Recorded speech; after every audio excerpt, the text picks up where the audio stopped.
Have you ever had one of those weeks where your emotions make absolutely no sense together?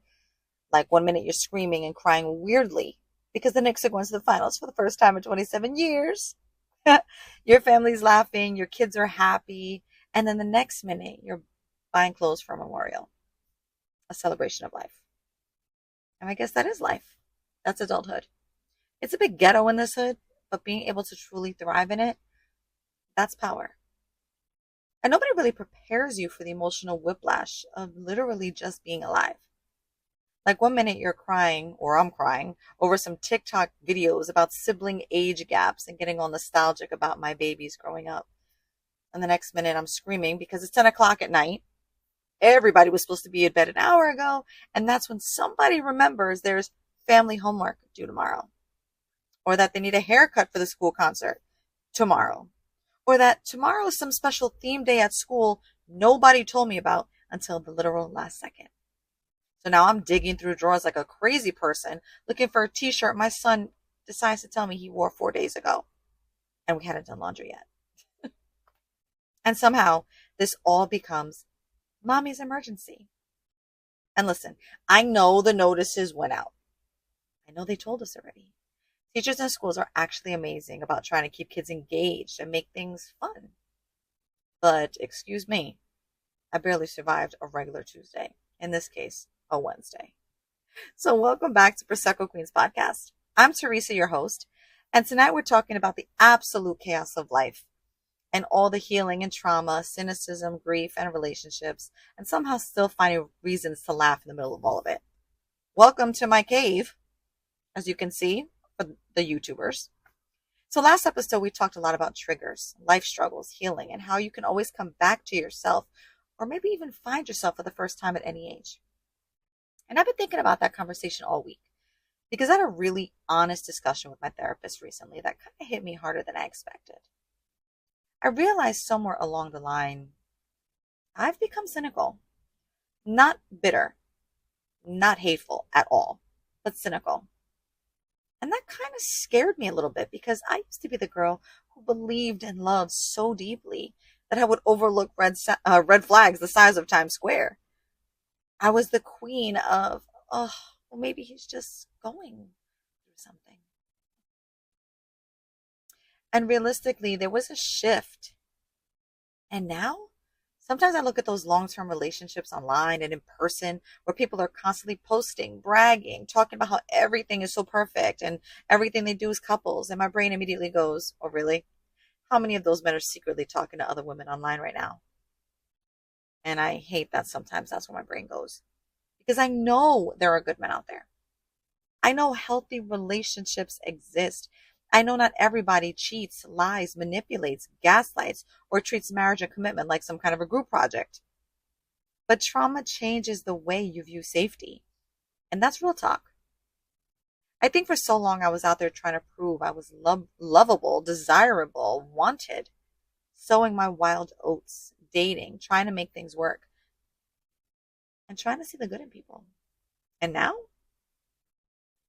See, there's this other side of me that genuinely loves being in my own bed, in my own peace, with my kids safe in the house, because I know exactly what energy is in my home.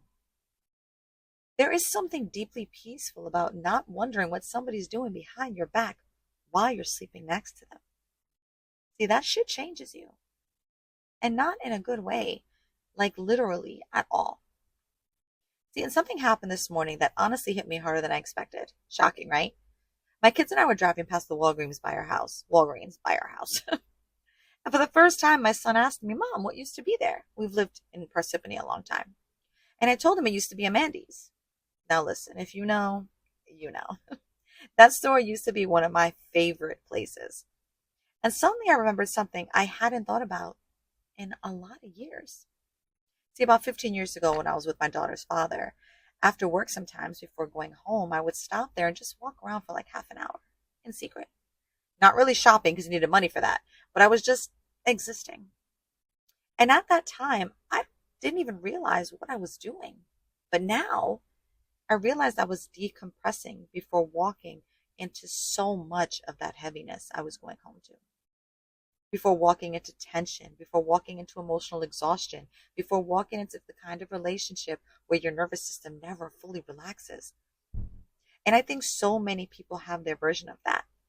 The long drive home, the Target walk, sitting in the driveway, scrolling your phone before going inside, taking the extra shift, or wandering the store aisles buying absolutely nothing. Those tiny little survival rituals we create when we feel emotionally stuck somewhere in life. I still have plenty of moments, plenty of days like that. And it made me emotional because I realized I don't need Mandy's anymore. I mean, I would like it if it was still around, but emotionally, I'm preparing myself to walk into my home and just making the right next choices as much as I can, not being hurt on the way in.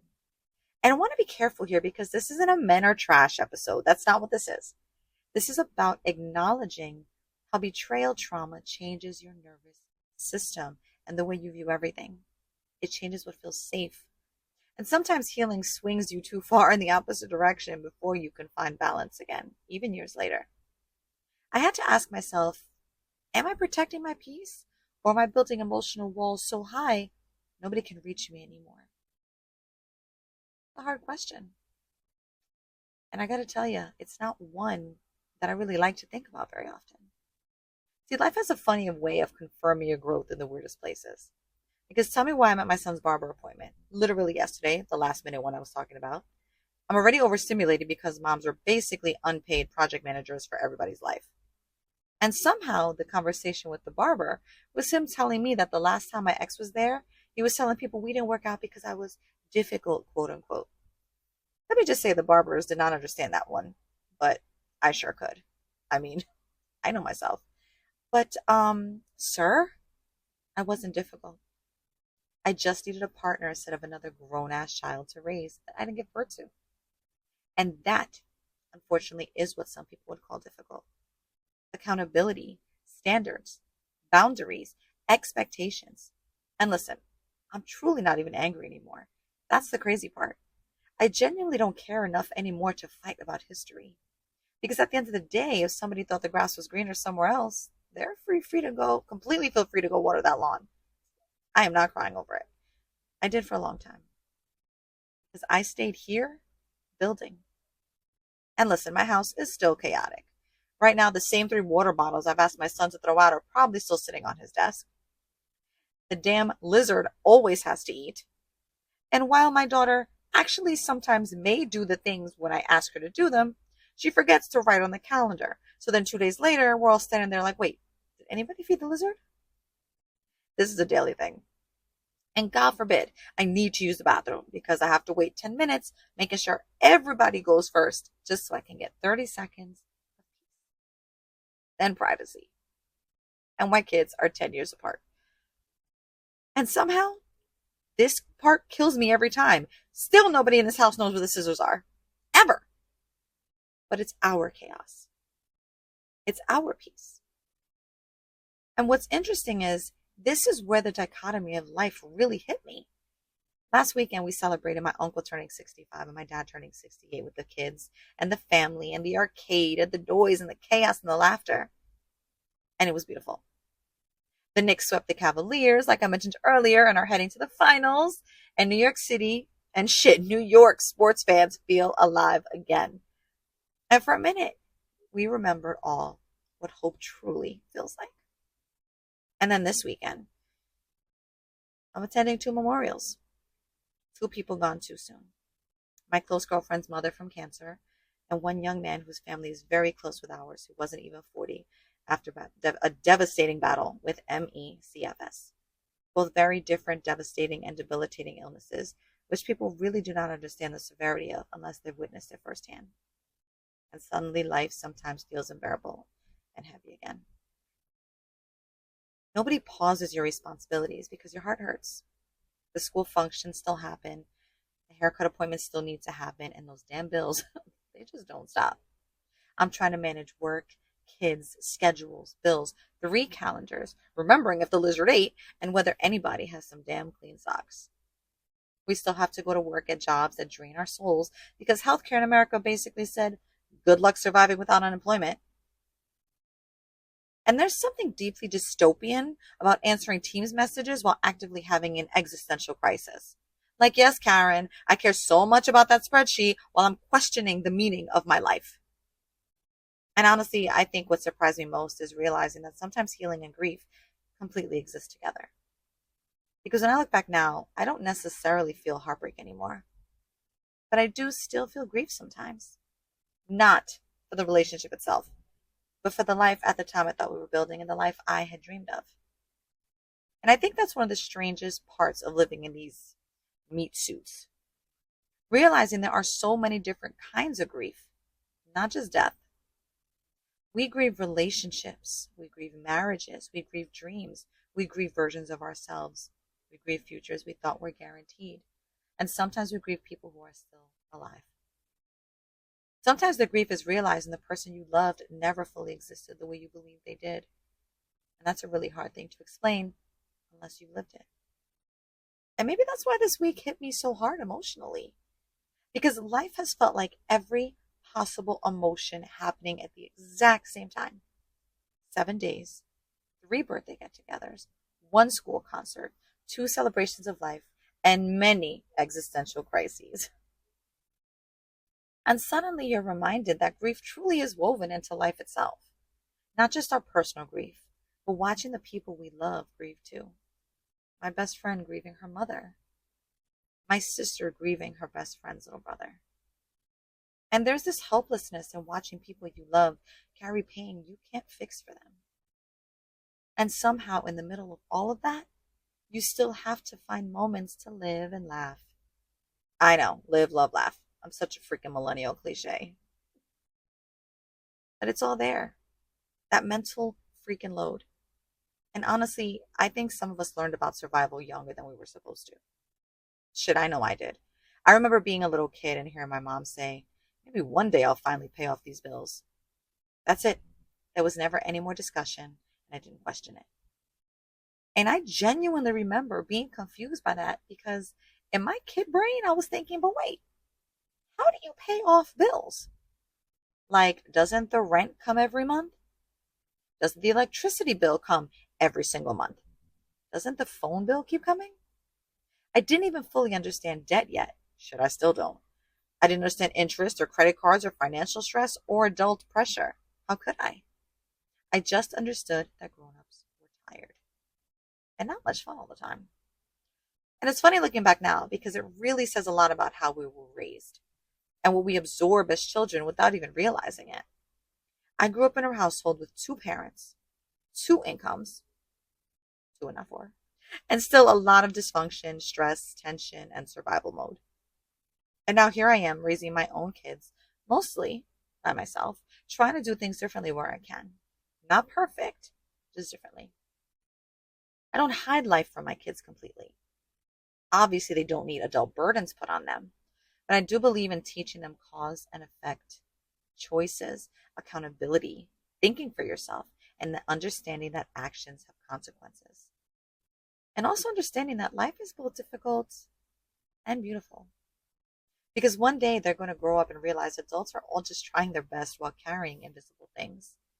And I think if we can teach our kids emotional awareness without emotionally crushing them, that shit matters. And honestly, I think one of the hardest parts of this adulthood is that there's never just one thing happening. You can be excited about your son turning 10 any day now, while simultaneously stressing whether his father's actually going to come through financially. You can be hyped for the NBA Finals while silently panicking about that rent bill coming up any day now. You can be grieving someone and still have to answer freaking work emails. You can hate your job and still be grateful you have insurance. And you can love your children more than life itself and still feel completely overwhelmed by the nonstop responsibilities of parenting. And I think we truly need to normalize continuously talking about this. Because social media has people thinking everybody else is either thriving or failing. Hard all the time. Craziness. But most of us were both at the same time. And this is truly the biggest thing that we have going. I think the biggest thing I'm learning right now is that healing does not mean becoming emotionally flat. Maybe it's learning how to hold grief and joy in the same hand, how to protect your peace without closing your heart completely, and how to remain hopeful enough to still laugh, love, and experience life despite everything that's tried to harden you. And maybe that's what coming back to yourself really is. Not becoming who you used to be, but becoming someone wiser without losing softness. So I want you guys to think about this tonight or whenever you're listening to this. Where in your life have you become cynical because of pain? And is it protecting you or isolating you? Because there is a difference. And I also want you to ask yourself, what are the small moments keeping you going right now? Maybe it's your kids, maybe it's your dog. Shit, maybe it's the Knicks. Who knows? Maybe it's your iced coffee and that 10 minutes of silence in the car before you walk into work. Whatever it is, hold on to it.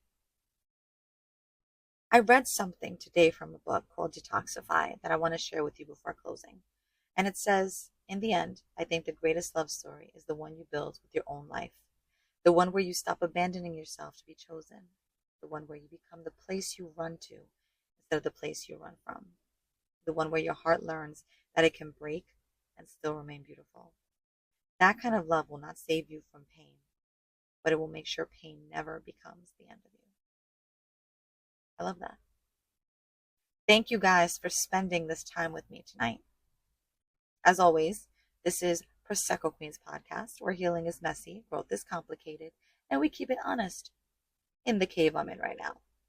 I also want to mention that information for cancer research donations and resources for ME/CFS awareness and research will be included in the show notes for this episode. And I'll also link the book Detoxify in the show notes. Please take a moment to read, learn, donate if you can, or simply educate yourself because these illnesses affect real families every single day. And if this episode resonated with you, share it with somebody who's trying to find themselves again too. Follow, subscribe, leave a review, follow me on social media, and check out everything at Prosecco Queens Podcast. And remember, life is allowed to be beautiful and heartbreaking at the exact same time. Good night, my peeps.